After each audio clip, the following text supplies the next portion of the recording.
আমার বাড়ি বাঁকুড়া সোনামুখী থানা। আমার ছেলে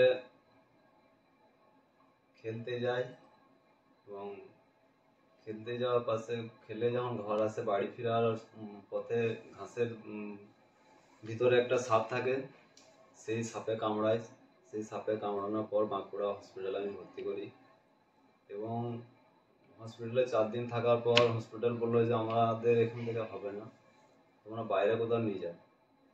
আমার একটা সম্বন্ধী বললো যে তাহলে বর্ধমান বেঙ্গল ফেদ হসপিটালে ভর্তি করো, দেখো কি হয় ওখানে। আমি বেঙ্গল ফেদ হসপিটালে এসে ভর্তি করলাম। ছেলে আমার বহুত মানে ঈশ্বর থেকে বেঁচে ইনারা বাঁচিয়েছেন। তো এত ভালো পরিষেবা আমি পেয়েছি যে মানে সারা জীবনও আর এদের এই হসপিটাল ঋণ আমি আর শোধ করতে পারবো না।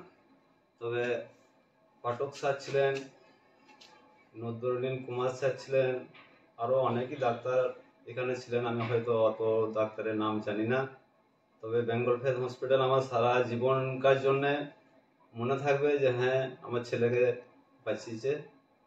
এই বলে আমি আমার বক্তব্য শেষ। Bengal Fifth Hospital, the first fully NABH accredited multi-speciality corporate hospital with affordable and quality healthcare services.